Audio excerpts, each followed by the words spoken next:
नमस्कार, तुमच्या सगळ्यांचं पुन्हा एकदा खूप खूप स्वागत आहे। आणि आज देखील मी तुम्हाला पारायणाचे जे दोन महत्त्वाचे नियम आहेत त्याबाबत थोडीशी माहिती देणार आहे। तर त्यापूर्वी तुम्ही अजून जर माझ्या चॅनलला सबस्क्राइब केलं नसेल तर प्लीज सबस्क्राइब करा आणि बेल आयकॉनला पण प्रेस करा, ज्यामुळे माझ्या नवीन व्हिडिओचे नोटिफिकेशन्स तुम्हाला मिळतील। आणि व्हिडिओ जर आवडला असेल तर नक्कीच लाईक, शेअर, कमेंटद्वारे कळवा, तुमच्या प्रतिक्रिया सांगा। आणि यापूर्वी देखील मी चॅनलवरती खूप सारे व्हिडिओ अपलोड केले आहे, तर ते देखील एकदा नक्की बघा। तर चला जास्त वेळ न घालवता आपण व्हिडिओला सुरुवात करूया। श्री अवधूत चिंतन गुरुदेव दत्त नमः। पारायणाचे नियम, शास्त्रीय आधार। श्री गणेशाय नमः। सर्व गुरुबंधू व भगिनींना नमन करून सध्या सर्वांना श्री दत्त जयंती उत्सवाची प्राकर्षाने वाट पाहत असतील। तसेच बरेचसे गुरुबंधू व भगिनी या देखील पारायणाला बसलेल्या असतील। त्या दृष्टीने मी स्वतः पारायण करताना अनुभवलेल्या काही गोष्टी व पारायणाचे नियम याची कशी शास्त्रीय दृष्टिकोनातून उपयुक्तता ठरते हे या ठिकाणी प्राकर्षाने सांगावेसे वाटते। पारायणाला बसताना आपण जमिनीवर एका सरळ रेषेत बसून साधारणतः 2 ते 3 तास सलग बसतो। त्याच वेळेस पारायणाचे वाचन करीत असताना आपले संपूर्ण लक्ष पारायण वाचनात इतके गुंतलेले असते की आपण ज्या साधारण परिस्थितीत पापण्यांची उघडझाप करतो त्याचे प्रमाण खूपच कमी होते।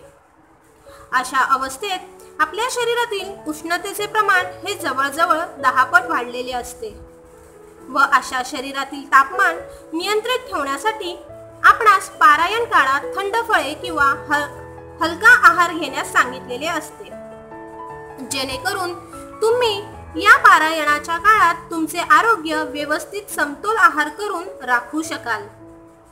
दुसरी महत्त्वाची गोष्ट म्हणजे पारायण काळात शक्यतोवर जमिनीवर चटई किंवा सतरंजी अंथरूनच रात्री झोपण्याचा सल्ला दिला जातो।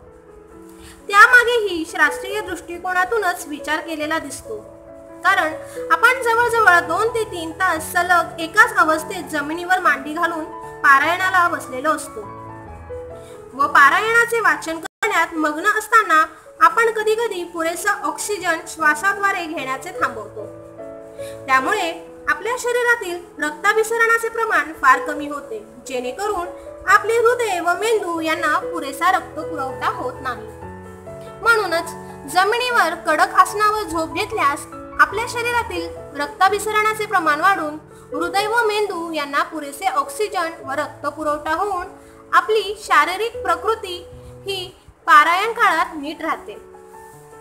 कदाचित मौन बाळगण्याच्या नियमामागेही हेच कारण असू शकते की वाचन करताना मौन बाळगल्यास शरीरातील ऊर्जा राखून ठेवता येते व ती पारायण करण्याचे प्रक्रियेत आपल्याला उपयोगी ठरते।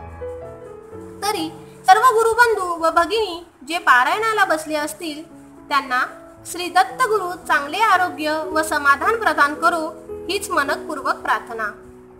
व सदरचे वर दिलेले नियम हे पारायण काळात पाळण्यात आले तर निश्चितच पाळले पाहिजे, जेणेकरून आपल्याला आपले चांगले आरोग्य राखता येईल।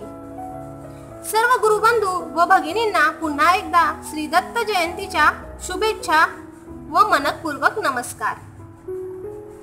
श्री गुरुदेव दत्त।